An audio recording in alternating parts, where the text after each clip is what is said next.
Hello guys, ये environment series से related video है। इससे पहले जो वीडियो था, एक वीडियो में मैंने डिस्कस किया था कि इन्वायरमेंट सीरीज में कितने वीडियो बच रहे हैं। तो टोटल 9 वीडियोस बच रहे थे, तो उनमें से ये पहला वीडियो है। इसके बाद 8 वीडियोस बचेगा। तो इस वीडियो में डिस्कस करेंगे बायोडाइवर्सिटी से रिलेटेड जितना भी इंटरनेशनल कन्वेंशन है।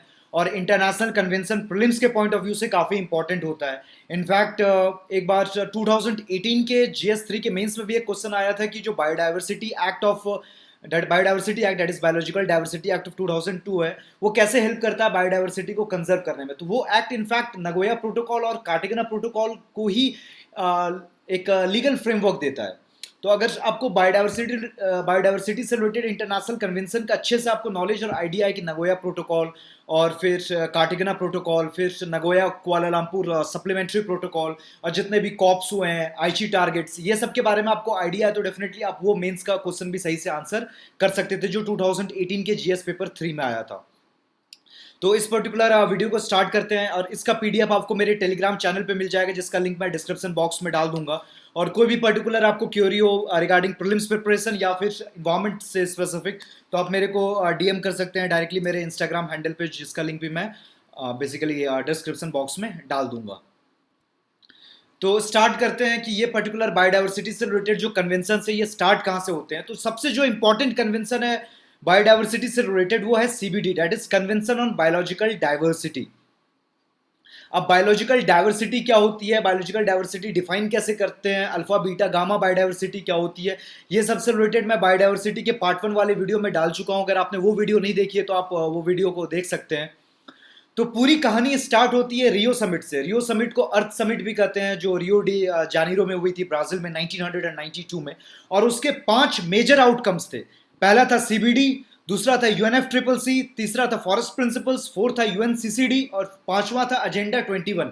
CBD was related to convention on biological diversity, जिसको डिटेल में इस पर्टिकुलर वीडियो में देखेंगे। UNFCCC that is United Nations framework convention to combat climate change, इसको क्लाइमेट चेंज की जो पार्ट 2 वाली मेरी वीडियो आएगी उसमें कवर करेंगे। फॉरेस्ट प्रिंसिपल्स का फॉरेस्ट कंजर्वेशन से लेना देना है, इंडिया इसका पार्ट है और उसको अब डिटेल में करने की जरूरत नहीं है। हालांकि जो फॉरेस्ट रिलेटेड वीडियो होगी उसमें हल्का सा डिस्कस कर दूंगा इसके बारे में। UNCCD से रिलेटेड मैं ऑलरेडी इंटरनेशनल कन्वेंशन वाली वीडियो में डिस्कस कर चुका हूं। ये डिजर्टिफिकेशन को रोकने से रिलेटेड एक कन्वेंशन है, इंडिया इसका पार्ट है, लीगली बाइंडिंग ये कन्वेंशन है। और उसके अलावा एक एजेंडा 21 वो सस्टेनेबल डेवलपमेंट से रिलेटेड है। 21 स्टैंड्स फॉर 21st सेंचुरी। और सस्टेनेबल डेवलपमेंट से रिलेटेड जो मोस्ट रिसेंट आउटकम है that is sustainable development goals, जो वैलिड होंगे फ्रॉम 2015 टू 2030। और सस्टेनेबल डेवलपमेंट गोल्स जो 17 गोल्स हैं, और तो 17 गोल्स आपको फिंगर टिप्स पे याद होने चाहिए कि छठा गोल ये है, सातवां गोल ये है, क्योंकि कोई भी अगर गोल आ रहा है एक्सक्यूज मी, और उसका मेन से रिलेटेड अगर कोई भी क्वेश्चन आता है वहां से आप लिंक कर सकते हैं इन इंट्रोडक्शन और कंक्लूजन, तो बिलीव में आपको हाफ मार्क्स ज्यादा मिलेंगे। तो definitely do memorize all the sustainable development goals and they should be on the finger tips. तो सबसे पहले स्टार्ट करते हैं CBD से। This is related to conservation of biodiversity. अब इसका जो मेन मकसद था it was conservation of biodiversity. ये जो तीन जो यहाँ पे मैं चीजें लिखा हूं, ये they were the 3 objectives of CBD। पहला है conservation of biodiversity, that is self explanatory. Second is sustainable use of the components of biodiversity. अगर यूज भी करना हो अगर बायोलॉजिकल डाइवर्सिटी को या फिर बायोडाइवर्सिटी के कंपोनेंट्स को, तो उसको सस्टेनेबल मैनर में यूज करना है। सस्टेनेबल मैनर में यूज करने का मतलब ये होता है कि अगर आप यूज कर रहे हैं तो उस पर्टिकुलर चीज की कोई कैरिंग कैपेसिटी होगी, तो बियॉन्ड दैट कैरिंग कैपेसिटी हमको यूज नहीं करना है। और उसके अलावा जो तीसरा ऑब्जेक्टिव है that is sharing the benefits arising out of the use of biological resources in an fair and equitable manner. इसका ये मतलब हो गया कि अगर कोई बायोलॉजिकल रिसोर्स है वो इंडिया में है और US की कोई कंपनी उस बायोलॉजिकल रिसोर्स को यूज करके कोई ड्रग डेवलप करती है और इंटरनेशनल मार्केट में बेचती है, तो उससे उस US कंपनी को पैसा मिल रहा है, तो वो जो प्रॉफिट का कुछ परसेंटेज उसको इंडिया के साथ भी शेयर करना होगा, क्योंकि वो बायोलॉजिकल रिसोर्स इंडिया में मिला था। इसी ऑब्जेक्टिव का यही मतलब है। और इसको सही से इंप्लीमेंट करने के लिए फिर जो तीसरा ऑब्जेक्टिव है ये, इसको सही से इंप्लीमेंट करने के लिए नगोया प्रोटोकॉल लाया गया था। नगोया प्रोटोकॉल का भी मेन ऑब्जेक्टिव यही है, sharing the benefits arising out of biological resources in a fair and equitable manner. तो ये CBD है। CBD का ये 3 मोस्ट इंपॉर्टेंट कंपोनेंट्स है। अब CBD के तहत वेरियस कॉप्स होते हैं, जैसे UNFCCC के तहत भी काफी सारे कॉप्स होते हैं। COPs they are conference of parties. Various countries जो इस पर्टिकुलर कन्वेंशन के मेंबर्स हैं वो मिलके कुछ डिसीजन लेते हैं, और COP, that is conference of parties, they are, it is the highest decision making body with respect to this convention. तो जैसे यूएनएफ ट्रिपल सी का जो 25th कॉप था लास्ट ईयर मैड्रिड में हुआ था, तो उसी तरह सीबीडी के भी कॉप्स होते हैं। तो बस आपको एक याद रखना है कि कॉप 11 हैदराबाद में हुआ था और वहां पे हैदराबाद प्लेज साइन किया गया था। यूपीएससी एक ऑप्शन दे सकता है कि सीबीडी का कोई भी कॉप आज तक इंडिया में नहीं हुआ है, तो एक गलत स्टेटमेंट होगा। तो बस as a tidbit, as a miscellaneous fact आपको पता होना चाहिए।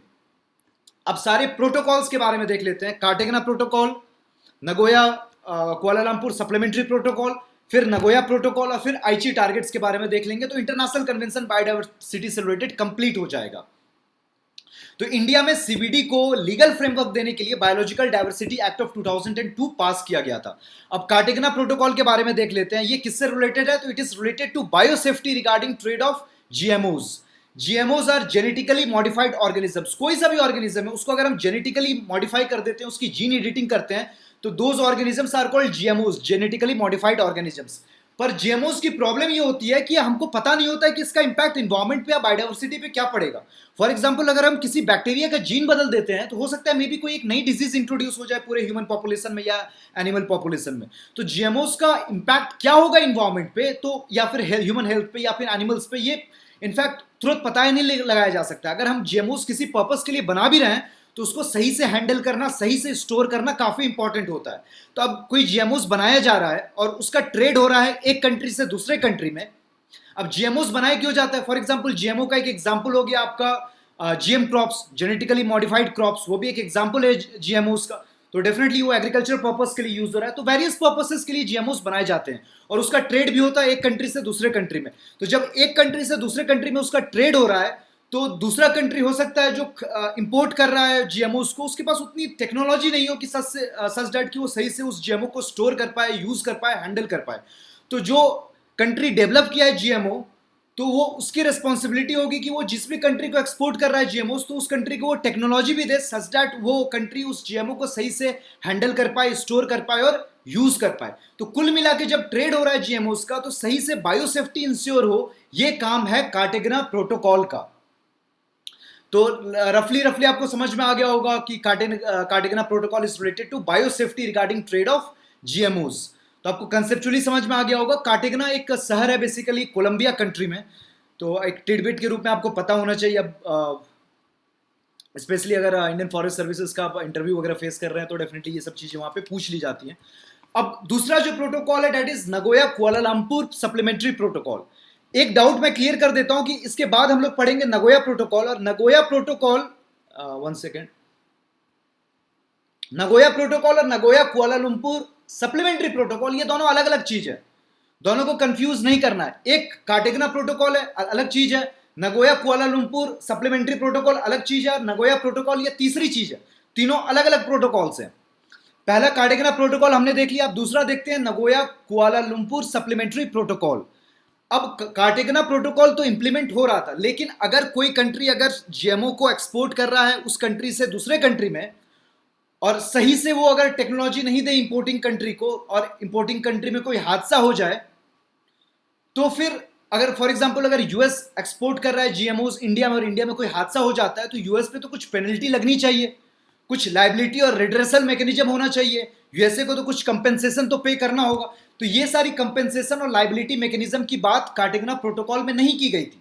तो कार्टेगना प्रोटोकॉल का एक एक्सटेंडेड वर्जन है नगोया कुआलालंपुर सप्लीमेंट्री प्रोटोकॉल, जिसमें लाइबिलिटी और रिड्रेसल मैकेनिज्म की भी बात की गई है। तो अब आई होप आपको ये क्लियर हो गया होगा कि Nagoya Kuala Lumpur supplementary protocol Cartagena protocol का एक्सटेंडेड वर्जन है और कैसे अलग है। Next is Nagoya protocol. अब नगोया प्रोटोकॉल मैंने आपको स्टार्टिंग में बताया था कि जो सीबीडी का जो 3 ऑब्जेक्टिव है उसमें जो थर्ड ऑब्जेक्टिव है उसको सही से इंप्लीमेंट करने के लिए नगोया प्रोटोकॉल लाया गया था। It is related to fair and sustainable sharing of benefits arising out of the utilization of genetic और बायोलॉजिकल रिसोर्सेज।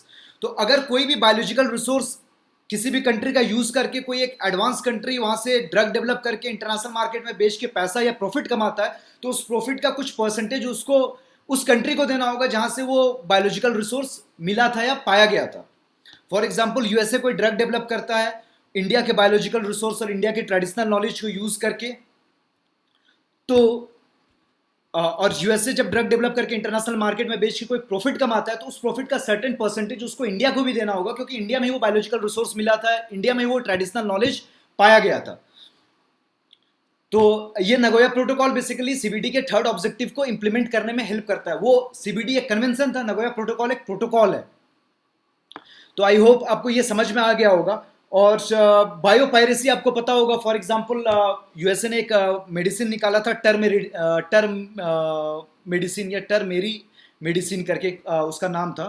उसमें टर्मेरिक को यूज़ किया गया था, और टर्मेरिक का क्या क्या बेनिफिट्स होता है ये आयुर्वेदा में इंडिया का ट्रेडिशनल नॉलेज में पाया जाता है। तो उसी ट्रेडिशनल नॉलेज को यूएसए ने यूज़ किया और इंटरनेशनल मार्केट में बेचना चालू किया, और इंडिया को कोई बेनिफिट नहीं दिया।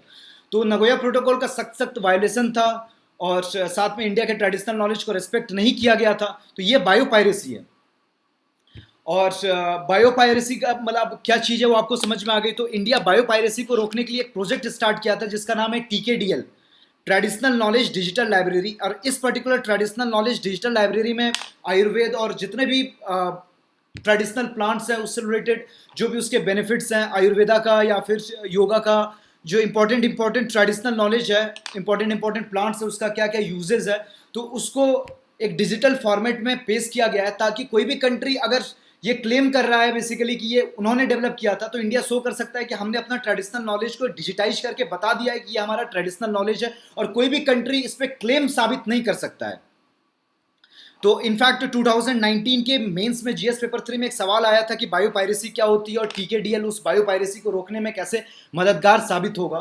तो उसमें आपको पता होना चाहिए कि TKDL प्रोजेक्ट क्या है, बायोपायरेसी क्या होती है, एक एग्जाम्पल टर्म मेरी मेडिसिन का, नगोया प्रोटोकॉल क्या है। तो ये सारी चीजें आपको पता होनी चाहिए।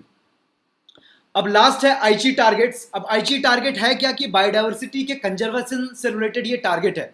अब इसमें आईची टारगेट्स, आईची एक शहर है बेसिकली जापान में, नगोया भी एक शहर है जापान में, वैसे आईची भी एक शहर है जापान में। तो टोटल बायोडाइवर्सिटी के कंजर्वेशन से रिलेटेड 20 टारगेट्स आईची टारगेट्स में। उन 20 टारगेट्स में 17 targets were to be achieved by 2020 and 3 by 2015। और इन जो 20 टारगेट को टोटल 5 कैटेगरी में डिवाइड किया गया, स्ट्रेटेजिक गोल ए, गोल बी, गोल सी, गोल डी और गोल ई। 5 तरह के कैटेगरी हैं। टोटल मिला के 20 टारगेट्स है, 17 to be achieved by 2020, 3 to be achieved by 2015। इतना आपको पता होना चाहिए, क्योंकि यूपीएससी ऐसे ही ट्रैप करेगी। अच्छा आईची शहर मलेशिया में है तो गलत होगा। टोटल 30 टारगेट्स हैं, 10 2020 तक अचीव करना है, 10 2015 तक अचीव करना है। टोटल 6 कैटेगरी में डिवाइड किया गया। तो ऐसे यूपीएससी फंसाएगी। और इनफैक्ट जो 20 टारगेट है उसकी आप एक बार रीडिंग कर सकते हैं, फास्ट रीडिंग कर सकते हैं 2 से 3 मिनट में। अब जो भी बुक पढ़ रहे होंगे, अगर शंकर भी रेफर कर रहे होंगे तो 20 टारगेट लिखा हुआ होगा। तो जस्ट आपको एक फास्ट रीडिंग करनी है, आपको याद नहीं करने 20 टारगेट, बस एक बार आप गो थ्रू कर लोगे तो आपको एक आइडिया होगा, अच्छा कि मैंग्रोव से रिलेटेड भी कोई टारगेट है, कोरल रीफ से रिलेटेड कोई टारगेट है, बस एक बार फास्ट रीडिंग कर लेनी है। अब मैं 20 टारगेट को यहाँ पे लिख दूं तो कोई उसका पर्पस सर्व नहीं होता, क्योंकि आपको एक बार कल फास्ट रीडिंग करनी है। तो आप वो किसी बुक से भी कर सकते हैं। मेरा काम था आपको बता देना, मैंने आपको बता दिया। So this is the end of the video. Thank you for watching.